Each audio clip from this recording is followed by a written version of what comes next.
We'll be able to keep it into 2014. A change in the current policy. We'll have to tell you we're going to have to break away here for our coverage of the U.S. House line, but let you know that this briefing by the President will be carried live on cspan.org. We'll also show it to you later in our schedule. The President's in Cleveland this afternoon speaking on the economy. He's visiting a steel mill. We'll have that live at 3:40 Eastern on C-SPAN 3. The House taking up work on the Water Resources Bill. They'll finish that up. They're also taking up a bill dealing with frivolous lawsuits. The House live now here on C-SPAN. The House will be in order. The prayer will be offered today by our guest chaplain, Reverend Larry Phillips, Midway Baptist Church, Mount Airy, North Carolina. Almighty God, giver of eternal life, we thank you for this great republic, a nation conceived in religious liberty and the free exercise thereof. Today, as generations before us, we seek your divine hand of providence to guide the affairs of our nation and those who serve. Guide our representatives, we pray, on a path consistent with the original intent of our Constitution. Grant them the strength of character to defend life, liberty, and freedom for future generations. Lead them in the path of righteousness which will exalt this nation. As public servants, keep them from the sin of arrogance and self-centered pride by reminding them they are accountable to the people and to you for their decisions. And I pray each representative of this House may know that they are greatly loved by you. As a follower of Jesus Christ, I pray this in his name. Amen. The Chair has examined the journal of the last day's proceedings and announces to the House his approval thereof. Pursuant to Clause 1 of Rule 1, the journal stands approved. For what purpose does the gentleman from Illinois rise? Mr. Speaker, pursuant to Clause 1, Rule 1, I demand a vote on agreeing to the Speaker's approval of the journal. Questions on agreeing to the Speaker's approval of the journal. Those in favor indicate by saying aye. Those opposed, no. Opinion of the Chair, the ayes have it. The journal stands approved. Mr. Speaker. The gentleman from Illinois. Mr. Speaker, I object to the vote on the grounds that a quorum is not present and make the point of order that a quorum is not present. Pursuant to Clause 8 of Rule 20, further proceedings on this question are postponed. Pledge of Allegiance today will be led by the gentlelady from Illinois, Ms. Kelly. Pledge of Allegiance to the flag of the United States of America and to the republic for which it stands, one nation under God, indivisible, with liberty and justice for all. Without objection, the gentleman from North Carolina, Mr. Coble, is recognized for 1 minute. Without objection.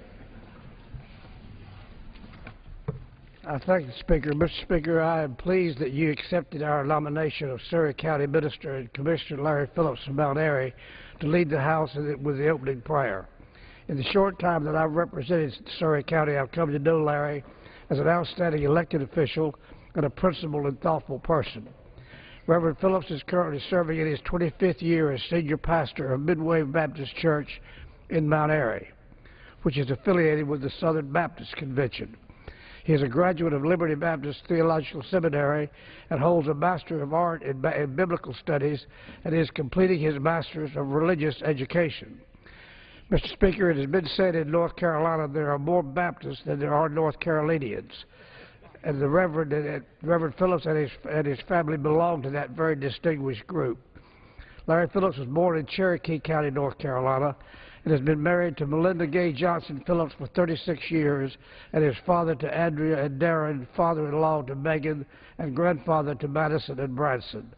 Larry Phillips was elected to the Surry County Board of Commissioners in 2012 and served on the County Commission Economic Development Task Force, including the North Carolina Association of County Commissioners and Board of Directors. We're pleased, Mr. Speaker, to have Larry Phillips as our guest speaker today, and I yield back.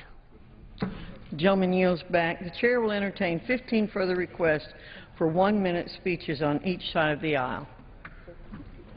For what purpose does the gentleman from Ohio seek recognition? I ask unanimous consent to address the House for 1 minute. The gentleman is recognized for 1 minute. Mr. Speaker, I've heard from many of my constituents over the last couple of weeks who are struggling mightily under the President's health care law. Ed from Hamilton is one of them. He and his wife recently retired but aren't old enough yet for Medicare. Their health care plan is being canceled. It's being replaced with one that will cost $500 more per month. Now think about that, $500 more per month every month for their new health care plan. Then there's Brian from Westchester, my hometown. He runs a small business just like I used to. Brian's been told that his health care premiums are going to double. If that happens, Brian said to me he might have to close his doors. That means his workers are going to lose their plan and lose their job. Now, these are just two stories from my district in Ohio, and there's millions more of them all around the country. Premiums are going up, people are losing their coverage, and small businesses are being terrified. The President's health care law is hurting a lot of our constituents. If he's serious about helping them, he can start by making good on his promise and supporting the Keep Your Health Care Act. I would encourage every member to help keep that promise and vote for this important bill. Yield back. The gentleman yields back. For what purpose does the gentlewoman from California seek recognition? Without objection, the gentlewoman is recognized for 1 minute. Today, my thoughts are with the victims of Super Typhoon Haiyan in the Philippines. The typhoon ravaged the Philippines, bringing sustained winds that reached 175 miles per hour and storm surges reaching 13 feet. In the aftermath, reports have confirmed more than 2,300 dead, but the number could be far larger. Haiyan wiped out roads, electricity, and communications in much of the country. Mayors are faced with unthinkable decisions like choosing between transporting in food and relief supplies or transporting out the bodies of victims. When those in the other parts of the globe are in need due to disaster, the United States always lends a hand. Right now, the Philippines are in need. I urge members of Congress and all members of this United States of America to continue opening their hearts to provide critical support to the recovery efforts. The gentlewoman yields back. For what purpose does the gentlewoman from Tennessee seek recognition? I ask unanimous consent to address the House for 1 minute to revise and extend my remarks. Without objection, the gentlewoman is recognized for 1 minute.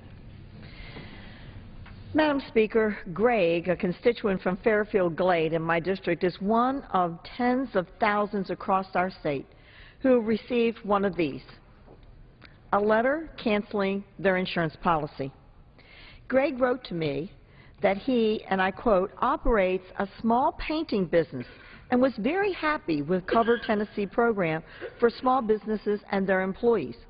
This program is being canceled effective January 2014 because it does not meet the minimum requirements of Obamacare. This directly contradicts the promise made by President Obama that we could keep our existing programs, he says. Madam Speaker, just yesterday, it was reported that only 992 Tennesseans, yes, less than 1,000 Tennesseans have selected new coverage through the Obamacare exchanges. Yet at least 94,000, yes, 94,000 across our state have lost their coverage.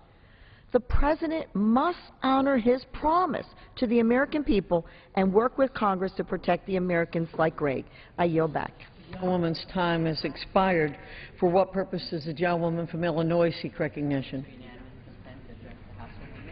Without objection, the gentlewoman is recognized for 1 minute. Thank you, Madam Speaker. Last week, I met with businesses from around my district as part of my economic development tour. I visited Sip and Savor, a minority-owned coffee shop in Hyde Park, where people go for great coffee and conversation. I met with Landauer in Glenwood, ranked 63rd on the Forbes list of best small businesses in America. They're keeping our troops safe by investing in technologies that protect them from the harmful effects of radiation. I spoke with workers at Nucor Steel in Kankakee, who are helping lead the manufacturing renaissance in the United States. These businesses take pride in the work they do, but they need a Congress that's willing to work just as hard for them. We need folks on both sides who will reduce the barriers to business growth and who will support the small business that creates 65% of the new jobs in our economy. I recently introduced H.R. 3328, the American Work Opportunity Act, which extends the work opportunity tax credit for businesses that put Americans back to work. I urge my colleagues to support this bill and to work together to pass the Comprehensive Jobs Bill. With that, I yield back. Gentlewoman yields back. For what purpose does the gentleman from Illinois seek recognition? Consent to address the House for 1 minute and revise the Assembly remarks. Without objection, the gentleman is recognized for 1 minute. Madam Speaker, this past weekend we remembered the brave men and women who have sacrificed so much for this nation. In many cases, their families join in that sacrifice, forced to be apart for birthdays and other family celebrations while their loved ones serve overseas. I'm so grateful for these defenders of freedom who make the tough commitment to be away from their families so they can protect us abroad so we can enjoy peace at home. As these military families make sacrifices, we remember our own families who benefit from their service. I want to wish my incredible son, Caden, a happy birthday as he turns 12 today. Your mom and I are so blessed by having you in our family, and we are looking forward to the great future God has planned for you. I'm so glad that we will be able to see each other this weekend and celebrate when many other fathers and mothers abroad have to wait months to celebrate with their own kids. Birthdays and holidays give us another chance to pause and remember them this year. Thank you, veterans, and happy birthday, Caden. I yield back.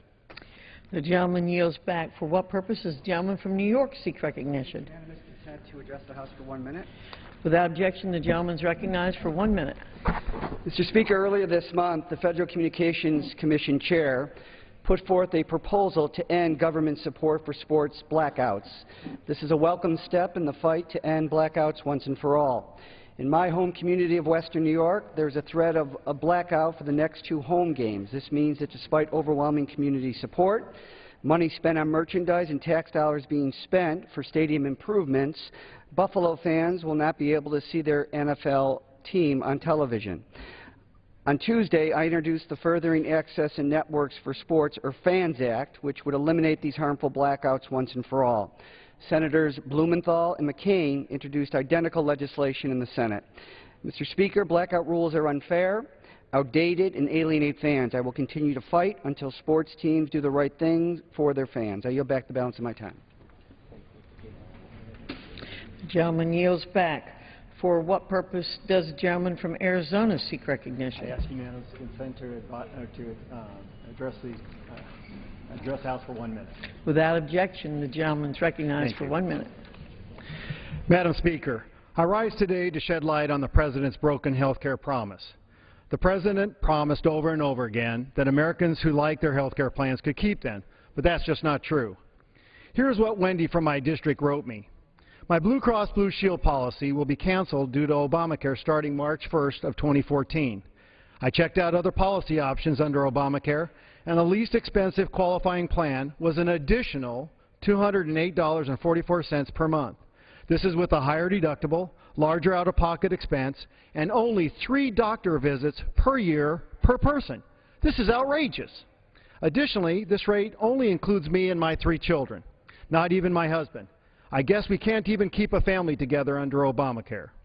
As Wendy's story exemplifies, and as we predicted since 2010, Obamacare is fundamentally flawed in both concept and execution. Dictated government health care cannot beat free market choices. And as a health care professional, I will continue to do all that I can to protect American people from Obamacare. And I yield back.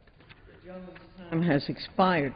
For what purpose does the gentlewoman from Illinois seek recognition? Madam Speaker, I seek permission to give a 1 minute address to the House. Without objection, the gentlewoman is recognized for 1 minute. Thank you, Madam Speaker.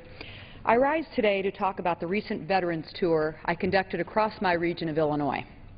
Last week, I traveled to all corners of my district to meet with local veterans and listen to their priorities and to their concerns. I held listening roundtables with veterans to talk about ways we can cut down on the shameful backlog of VA claims, to make sure that veterans have access to good-paying jobs, to education, and to job training programs, and to put an end to veterans' homelessness. I also worked a shift at the Sterling, Illinois VA clinic, where I shadowed nurses and saw firsthand new technology that helps veterans have access to treatment closer to home.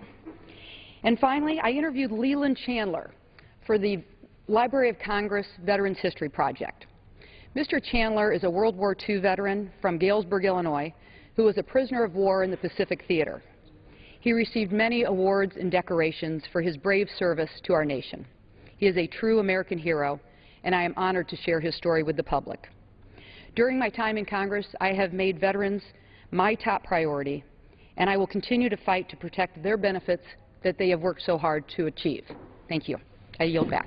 The gentlewoman's time has expired. For what purpose does the gentlewoman from Washington seek recognition? Permission to address the House for 1 minute and revise and extend my remarks. Without objection, the gentlewoman is recognized for 1 minute. Thank you, Madam Speaker. Today I want to talk about Debbie Brown, who's from Garfield County in Washington State. She has a daughter and 2 grandchildren, 53 years old. She works at the local gas station to help support her family. And a few weeks ago, she was one of many who was told, as of December 31st, 2013, her plan, her health insurance plan, would no longer be available. She's looked at other plans and hasn't found one that's affordable, so she is uninsured now. And unfortunately, her story is too common, and it's repeated all across this country. Heartbreaking stories of everyday, average, hardworking Americans losing their health insurance. We can do better. Too many Americans are receiving cancellation notices. Too many Americans are losing their doctors. And too many Americans don't have affordable health insurance because of the Affordable Care Act. 3.5 million Americans have seen their plans canceled, almost 300,000 in Washington State alone. President Obama promised the American people that if you liked your health care plan, you could keep it. Not if he liked your plan, you could keep it. Let's support the legislation tomorrow. Thank you. The gentlewoman's time has expired. For what purpose does the gentleman from Washington seek recognition? Without objection, the gentleman is recognized for 1 minute. Thank you, Madam Speaker. Today I rise to call on the House to pass the Employment Non-Discrimination Act, which passed the Senate with bipartisan support. It's a bill with a simple premise, that people should be hired and fired and assessed based on their capabilities and job performance, not on prejudice. It would take the common sense step of extending federal employment non-discrimination protections to include sexual orientation and gender identity. I spent a decade working in economic development, and the research by Richard Florida and others is pretty clear. One of the prime drivers of economic growth is tolerance. And yet, in 29 states, it's legal to fire an employee because of sexual orientation. The rights granted in my state shouldn't end at our borders. Failure to act on this doesn't make economic sense, it doesn't make legislative sense, and it doesn't make moral sense. But I'm not here just as an economic developer. I'm here as someone whose faith dictates that I love and respect all people and live by the golden rule. And I'm here as a dad of 2 little girls.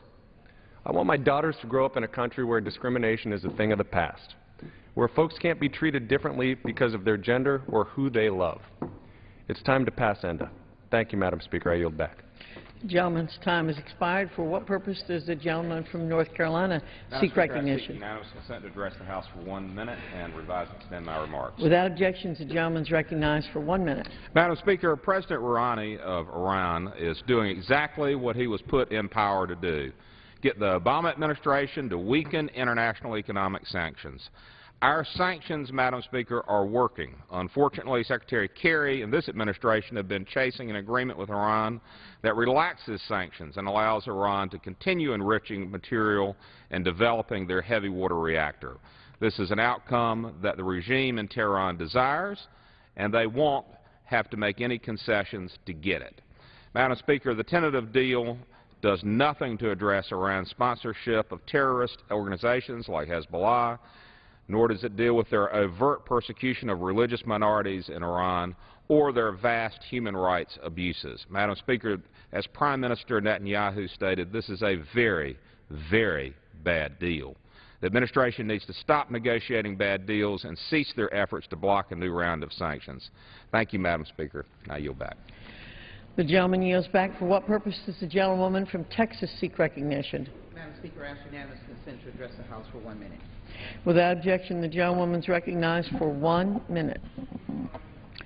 Mr. Speaker, over this last weekend, we celebrated the life of Leonel J. Castillo, educator, civil rights activist, and Houston's first Hispanic elected official, but a true and wonderful and deserving, outstanding American.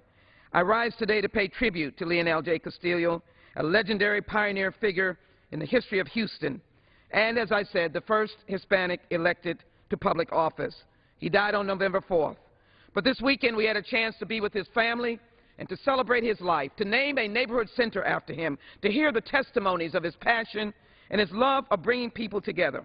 He was inspired by President John F. Kennedy and went to the Peace Corps, where he met his wonderful and beautiful wife, Evelyn, and had 2 children, his daughter, Evelyn, and his son, Efren, to hear them speak of the love for their family.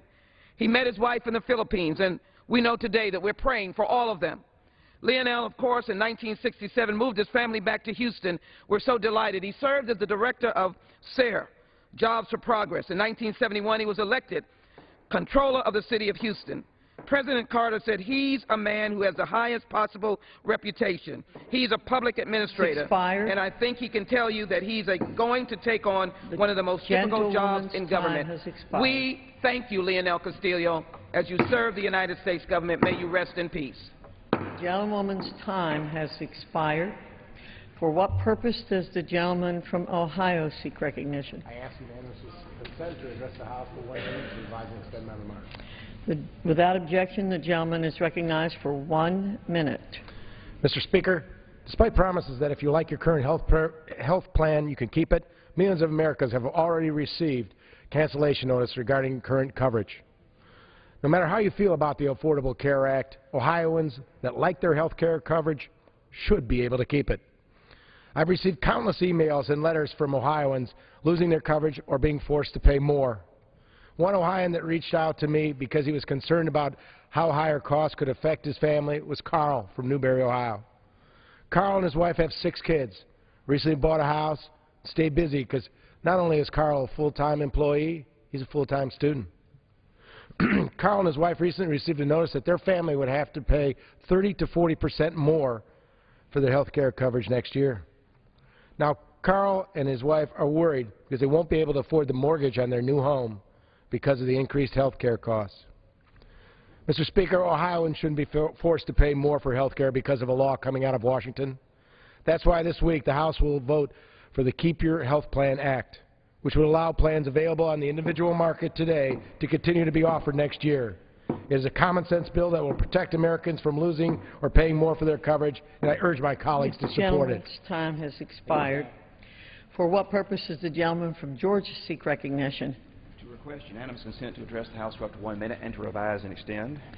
Without objection, the gentleman is recognized for 1 minute. Thank you, Madam Speaker. Madam Speaker, when the Affordable Care Act was first enacted, the American people were promised that if they liked their coverage, they could keep it. Despite those assurances, millions of Americans who are happy with their insurance coverage are finding out they won't get to keep their coverage.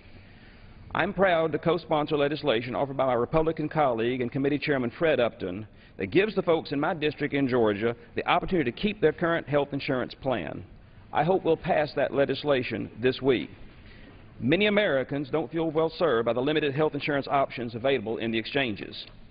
And people resent having been misled by their elected officials about their options. It's important for us to give the American people the option to choose which plans work best for them, and this bill would help. And with that, I yield back. For what purpose does the gentleman from Pennsylvania seek recognition? Madam Speaker, I seek permission to address the House for 1 minute and revise this argument. Without objection, the gentleman is recognized for 1 minute. Thank you, Madam Speaker. Madam Speaker, I rise today on behalf of the thousands of Pennsylvanians from my district who are going to lose their health care coverage because of the rules and regulations of Obamacare. I invited a number of them into my office, and their stories were both revealing and heartbreaking.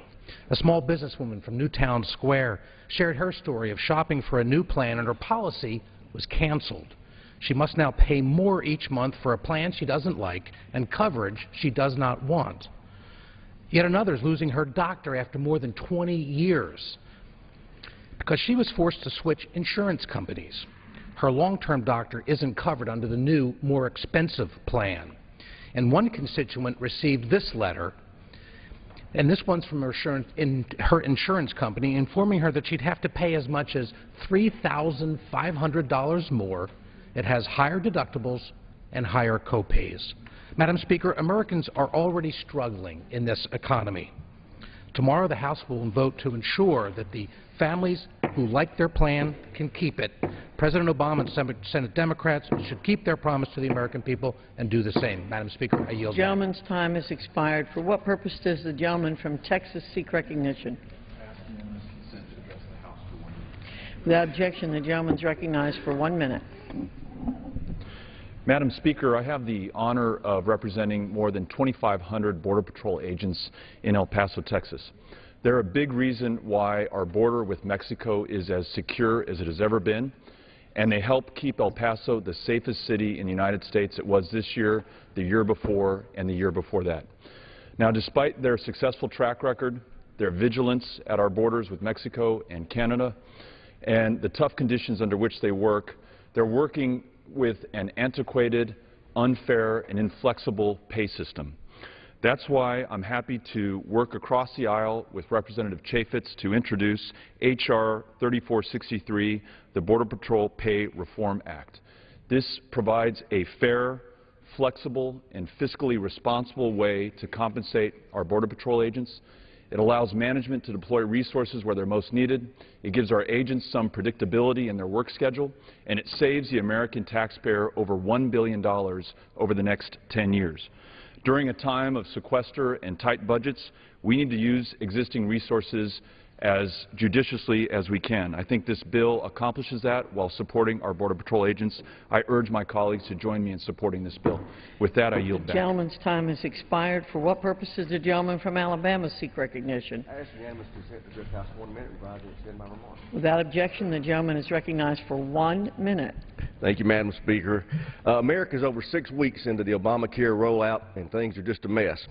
Folks are still having problems signing up, but even more painful are the letters people are receiving canceling their health insurance plans. Families and individuals are being forced into different and oftentimes more expensive plans. Recently, I asked folks to let me know how their premiums were being affected. One person contacted me. Their premiums went up $200 a month. Another family contacted me. Their policy was canceled and their premiums are going up $740 per month. The President promised from the beginning, quote, if you like your health care plan, you'll be able to keep your health care plan, period, close quote. But that's turned out not to be the case, and he knew it all along. Obamacare has many flaws, but forcing people off their current plans when they were promised they could keep them is really starting to hit home now. That's why I strongly support H.R. 3350 to Keep Your Health Insurance Plan Act.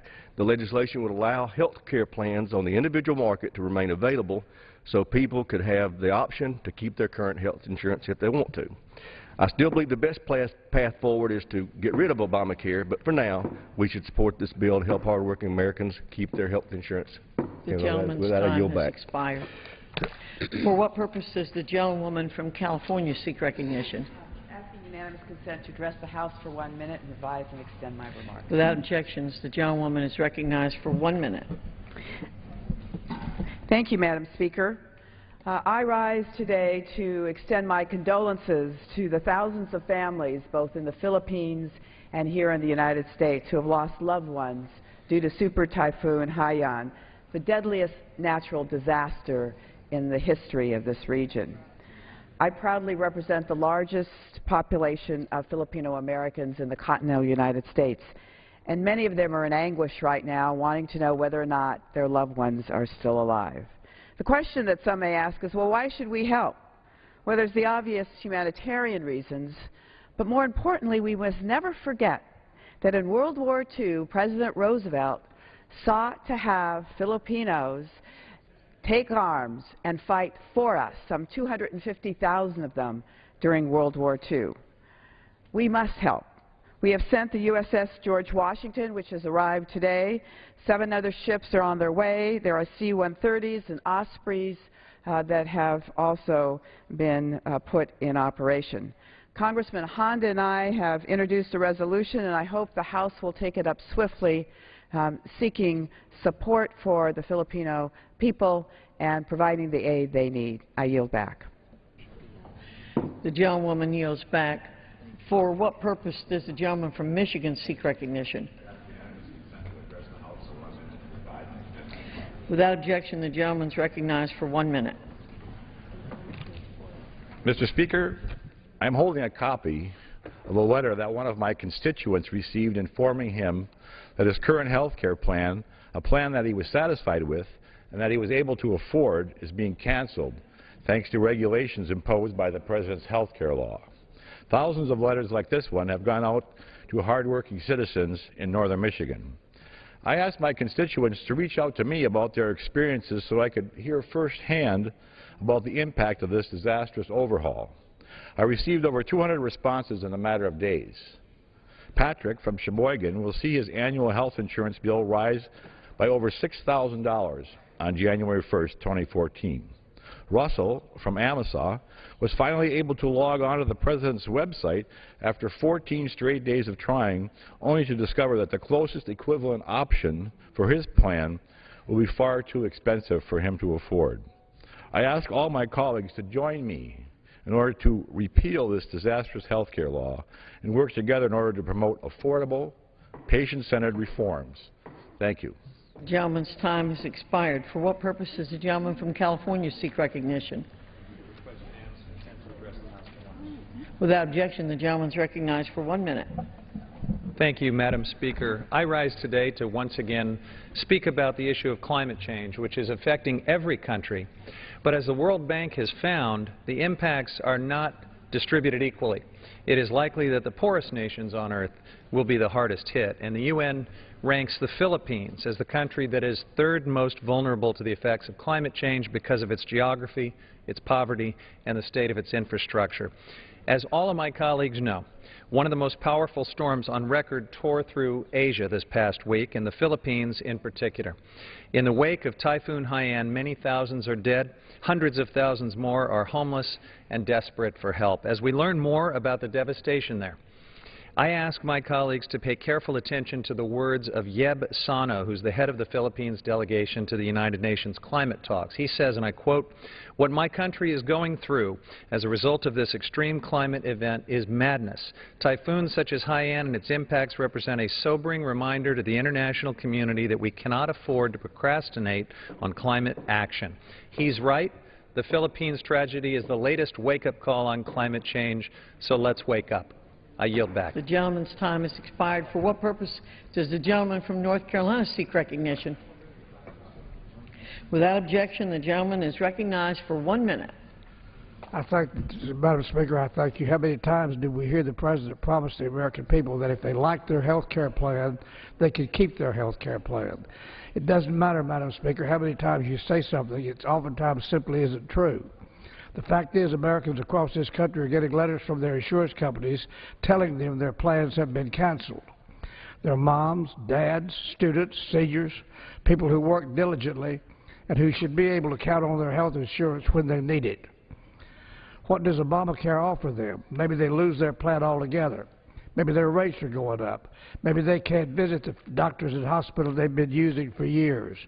Madam Speaker, if this has happened, I urge my victims to speak out. Go to the House Republican website at gop.gov and share your story. I yield back. The gentleman from North Carolina yields back. For what purpose does the gentleman from California seek recognition? Without objection, the gentleman from California is recognized for 1 minute. Mr. Speaker, I rise today to speak on behalf of our Valley's first honored flight. Recently, my colleagues, Representative Valadao and Nunes, and I honored the service of San Joaquin Valley World War II veterans. As Tom Brokaw noted, perhaps America's greatest generation.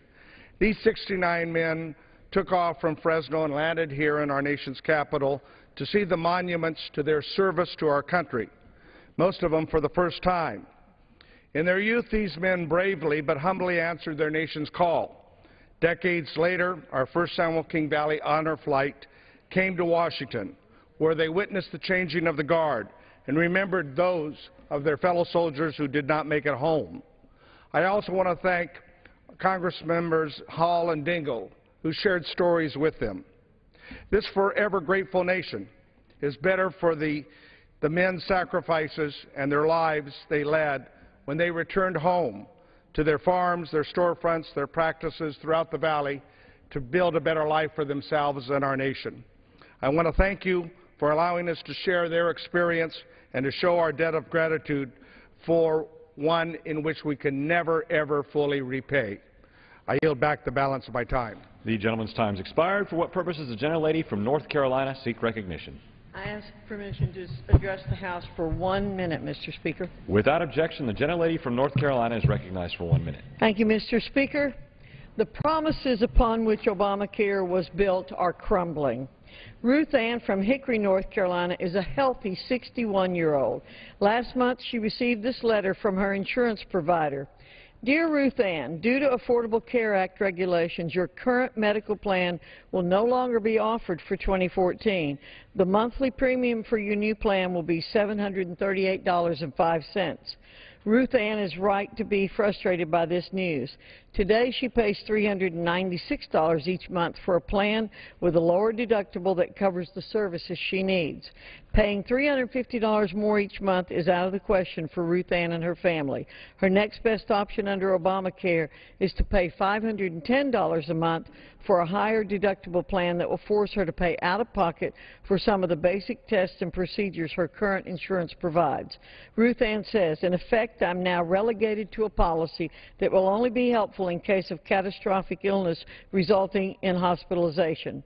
How is that anything resembling affordable care? I yield back. The gentlelady's time has expired. For what purpose does the gentlelady from New York seek recognition? Without objection, the gentlelady from New York is recognized for 1 minute. Thank you, Mr. Speaker. I rise today to reaffirm the solidarity between the United States and the Philippines at this tragic time. As the people of the Philippines rebuild their infrastructure, aid their injured, and mourn their deceased, the U.S. must remain a beacon of international humanitarian leadership.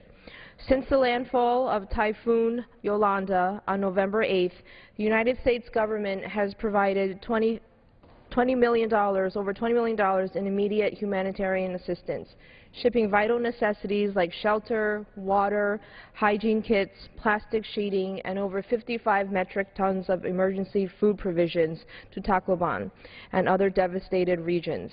This aid is desperately needed. The typhoon has impacted 8 million Filipinos and has taken the lives of nearly 3,400 people, a number that's expected to rise. The tragedy has also touched the 17,000 people of Filipino heritage living in my district in Queens, New York. To them, I offer unwavering support and an unflinching resolve to do everything possible to help those affected overseas. I yield back. The gentlewoman's time has expired. For what purpose does the gentleman from Kansas seek recognition? Seek unanimous consent to address the House for 1 minute, to revise and extend my remarks. Without objection, the gentleman is recognized for 1 minute. Madam Speaker, Americans want Congress to support policies that help put our nation back to work. Creating jobs is the key to improving our economy. However, too often, government stands in the way of job creation by imposing costly regulations on businesses and municipalities, creating uncertainty and hindering job growth. I recently visited a wastewater treatment facility in my district.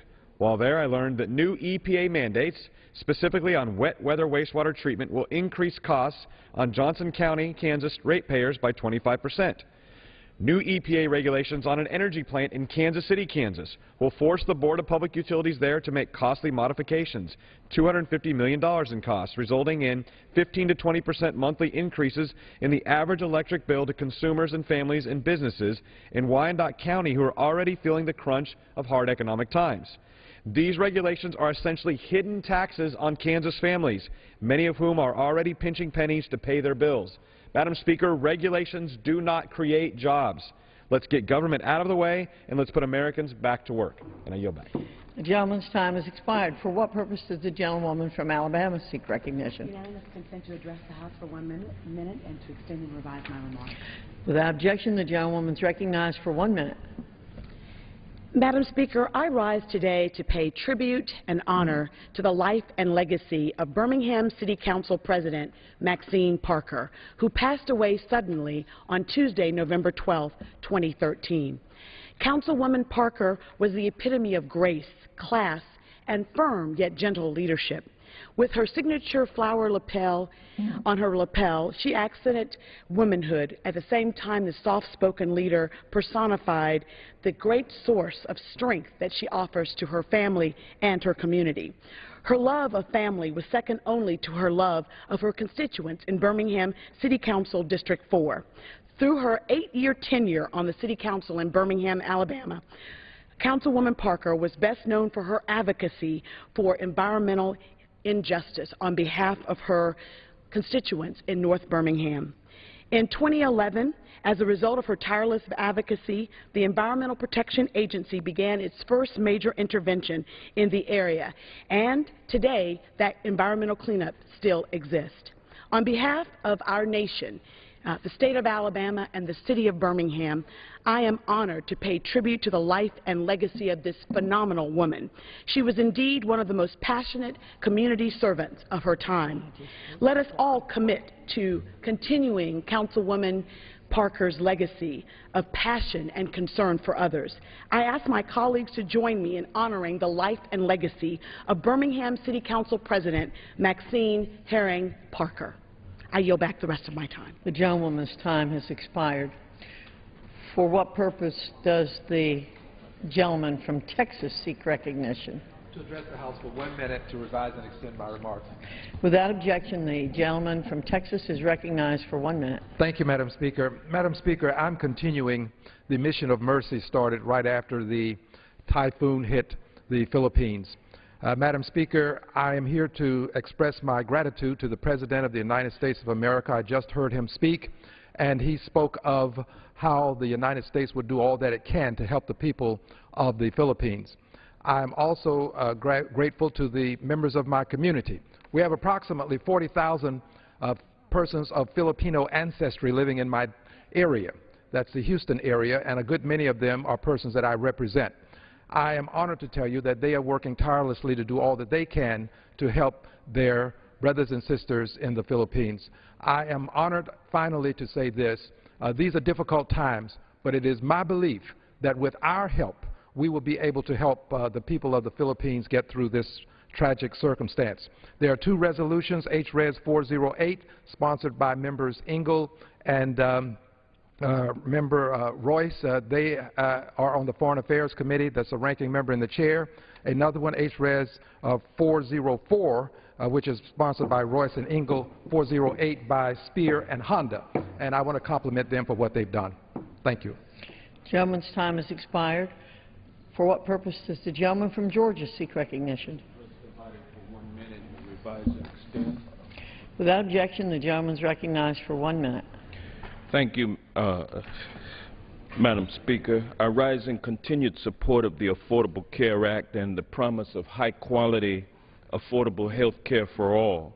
Republicans and right-wing media are obsessed with problems about healthcare.gov, and this law is more than just a website. It's a affordable quality health insurance for everyone. And the majority of Americans who purchase their insurance purchase it outside of the individual market plan. And those individuals who purchase through their employer's offerings will suffer a price increase if the Upton legislation, which will be coming before us shortly, passes. It's just a means to sabotage the Affordable Care Act, and I will not be in support of it. There's over 100,000 people who have now been able to attain insurance under the Affordable Care Act. It's working. We need to work to improve it, and I stand ready to do so. And I yield back the balance of my time. The gentleman's time has expired. The chair lays before the House an enrolled bill.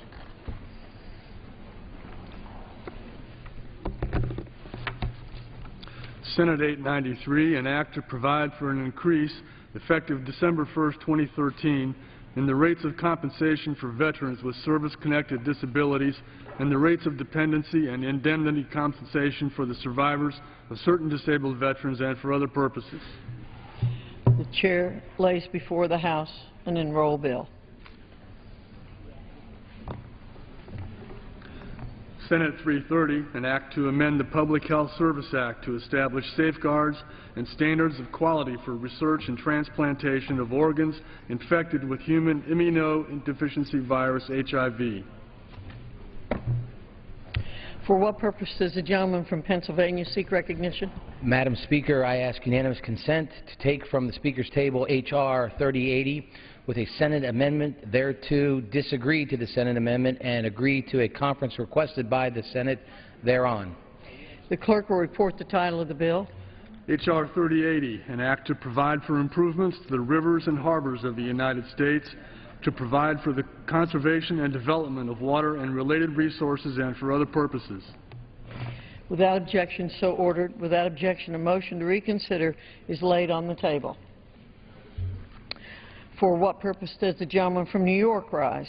I have a motion at the desk, Madam Speaker. The clerk will report the motion. Mr. Sean Patrick Maloney of New York moves that the managers on the part of the House at the conference on the disagreeing votes of the two houses on the Senate amendment to the bill H.R. 3080 be instructed to recede from disagreement with the provisions contained in Title IX of the Senate amendment relating to reducing the risks to life and property from dam failure in the United States through reauthorization of an effective dam safety program. Pursuant to Clause 7 of Rule 22, the gentleman from New York, Mr. Maloney, and the gentleman from Pennsylvania, Mr. Schuster, each will control 30 minutes. The chair recognizes the gentleman from New York. Thank you, Madam Speaker. Since joining the Congress, I've been working across the aisle on a piece of critical legislation, the Dam Safety Act, which gives communities all across America the support they need to ensure dams have the highest safety standards possible. Many of these provisions were included in the bipartisan Water Resources Reform and Development Act, known as WRDA, which overwhelmingly passed the House just a few weeks ago by a 417-3 vote margin. I certainly want to thank Chairman Schuster and the Ranking Member Rahal and Subcommittee Ranking Member Bishop for the leadership on WRDA and for working closely with me on this important issue.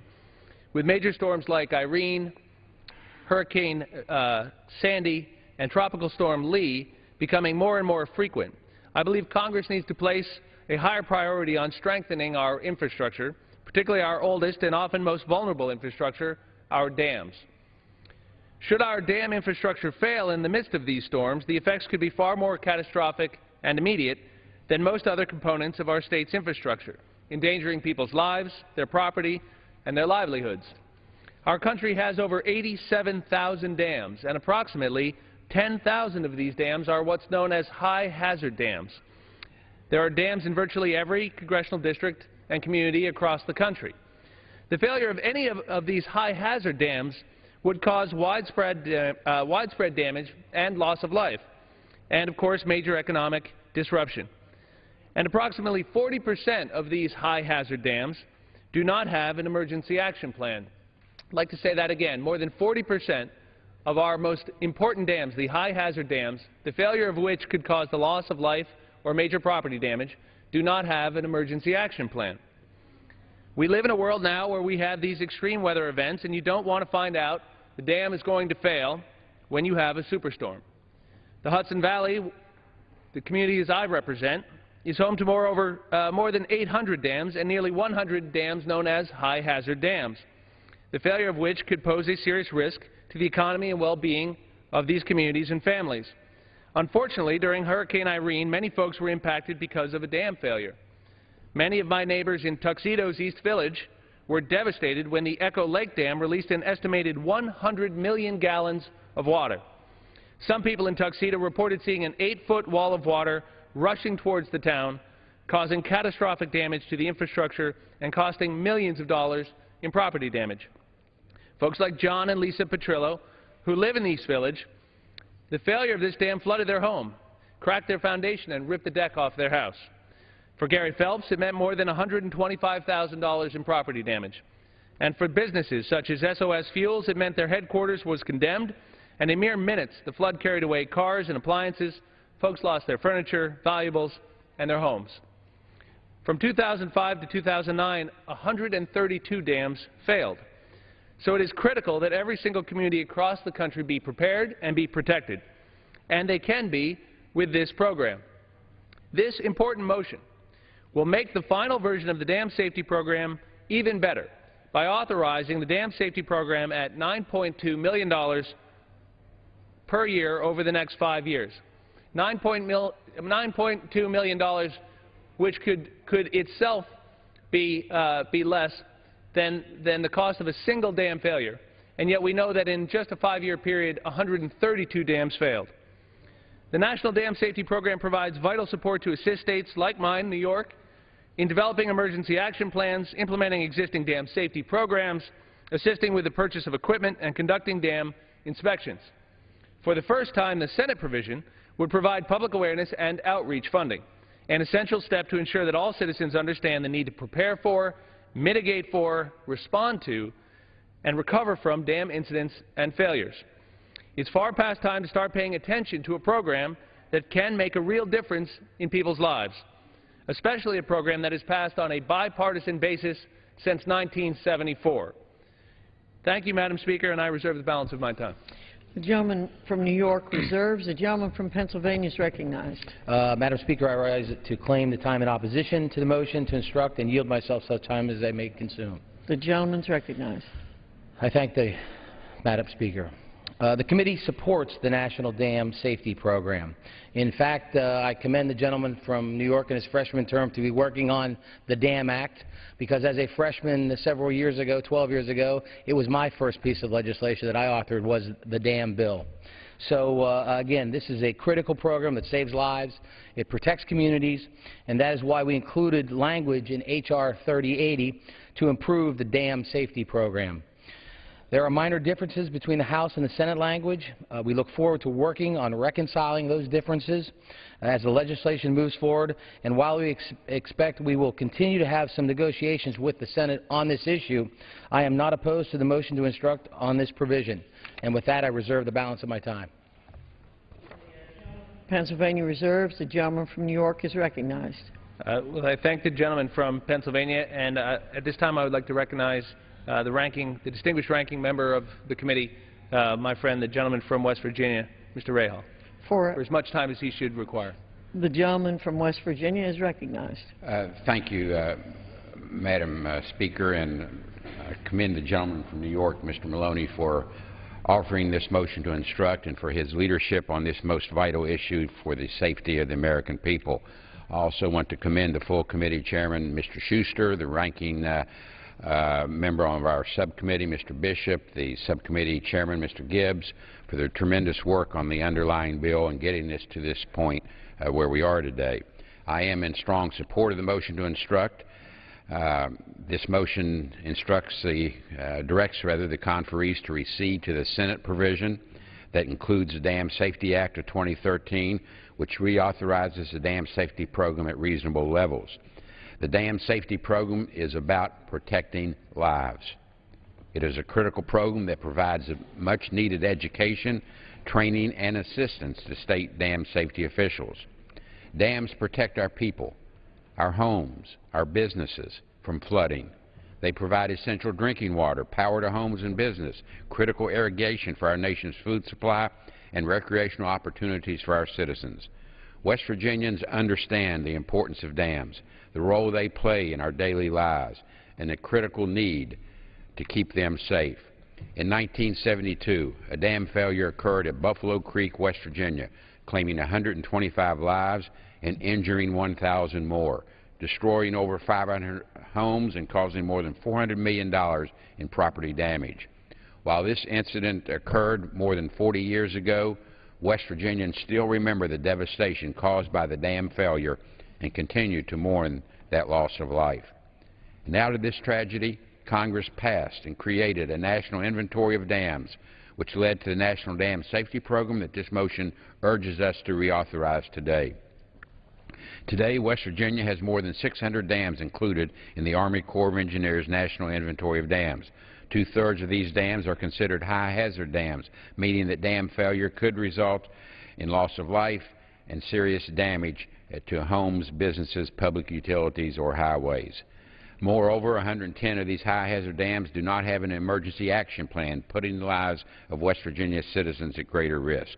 This motion to instruct will ensure that the program and investment are in place to help states and other dam owners inspect their dams and develop the emergency action plans that are necessary to ensure the continued safety of our citizens. Across the country, almost one-third of the nation's 87,000 dams pose a high or significant hazard to life and property if failure occurs, and these dams consistently receive failing grades from the American Society of Civil Engineers.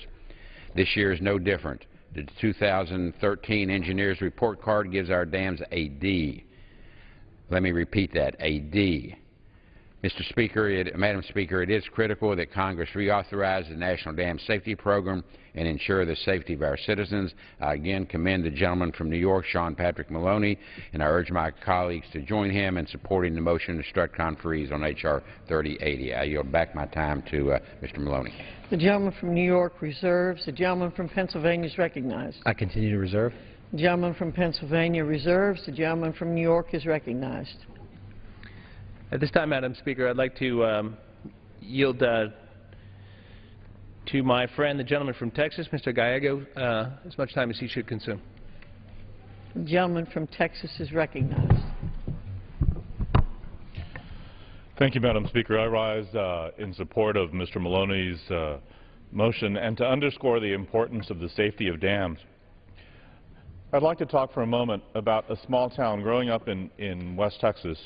I heard often the story of a fateful night in Sanderson, Texas in June of 1965 after heavy rains caused a 15-foot wall of water to come rolling through Sanderson Canyon. The water came down with such force that it turned bridges and buildings into torpedoes. 2 cemeteries lost burial markers, caskets were washed out, families lost homes, many lost everything. 28 people in Sanderson, Texas died, and 2 were never recovered. Since that flood in 1965, 11 dams were built, which in unison have acted as a flood control system for Sanderson Canyon. We don't want any more Sanderson flood-type experiences. El Paso, Presidio, Del Rio, all have experiences with water rushing through canyons and coming through and causing damage. And the only thing that has saved life and property has been these dams that have been in existence now for some time. Those dams are incredibly important, as the ranking member mentioned earlier. They're incredibly important in saving property. They're incredibly important in saving lives. And significantly, across the country, nearly half of these dams are more than 50 years old. It is incredibly important that they be maintained and maintained well. In Del Rio, Amistad Dam holds water from the Rio Grande, the Pecos River, and the Doubles River. Imagine the importance of that dam. And while that dam is maintained by a binational commission, there are many other dams in that region and in that area that serve not only to save water for agricultural purposes, but many other purposes as well. And in fact, even in San Antonio, the world-famous Riverwalk is controlled by a series of small dams. And when it rains there, as it has recently, those dams have become incredibly, incredibly important. Again, Madam Speaker, I rise to support Mr. Maloney's motion. In that Sanderson example that I gave earlier, households up until recently have been spending $700 a year on flood insurance annually, even if there hasn't been a flood in 4.5 decades. We can save a lot of people a lot of money if we just make sure that these dams are built well, that they're maintained well, and that they serve their function not only now, but in the foreseeable future. So with that, Madam Speaker, again, I thank Mr. Maloney for bringing this issue to the attention of the membership of the Congress, and again, I rise in support of his motion to instruct. I yield back the balance of my time. The gentleman from New York reserved. The gentleman from Pennsylvania is recognized. The gentleman from Pennsylvania continues to reserve. The gentleman from New York is recognized. Madam Speaker, in my opening remarks, I also should have mentioned the chair of the subcommittee, Mr. Gibbs. I'd like to thank him, in addition to the chairman and the ranking member, and my ranking member of the subcommittee, Mr. Bishop, for the excellent work they've done on this. And with that, I'd like to yield to to my colleague, Mr. Nolan from Minnesota, the great state of Minnesota, for as much time as he should require. The gentleman from Minnesota is recognized. Thank you, Mr. Speaker. I ask unanimous consent to advise. Without objection. Mr. Speaker, members of the House, I rise in support of the motion to recommit, and I would like to also commend Chairman Schuster, Ranking Member Rahal, and in particular my colleague Sean Patrick Maloney for bringing this important issue to the attention of the House and for your motion to instruct. We clearly have 14,000 dams throughout the country that have been designated as high hazards. That's a well-known fact. The fact is that there are 20,000 dams that are over a half a century old. And these facts underscore the neglect as well as the profound need to put forth better inspection plans and to invest more in the rebuilding of our dams and our infrastructure. And quite frankly, you know, that's what the whole WRDA bill is really all about, is not just investing in our dams, but investing in our roads, our bridges, our ports, our rivers, our lakes, our health, our safety, our tourism, our economy, and in some respects, that's what has laid the foundation for the great economic success and prosperity that we enjoy here in this country. We've neglected it, and this is an important and profound motion to address the dam issue, if you'll pardon the expression in that manner. But this whole bill is important for us to embrace. And I commend the members of the committee for putting this together, and I hope that we'll all join and continue through this House in the way that we did in committee, in a bipartisan manner, to recognize the profound need that we have here, start reinvesting in America. It will create jobs. It will increase our prosperity. It will help reduce the deficit in our budgets. It will have so many profound and positive rippling effects throughout our country and throughout our economy. So it's with great pleasure that I have the opportunity to stand here and embrace this and urge my support for the motion to recommit, and perhaps even more importantly, the importance of passing the WRDA legislation. Thank you, Mr. Chairman. The gentleman from New York continues to reserve. The gentleman from Pennsylvania is recognized. I continue to reserve. And the gentleman from Pennsylvania continues to reserve. The gentleman from New York is recognized. Madam Speaker, I'd like to forgive the gentleman from Minnesota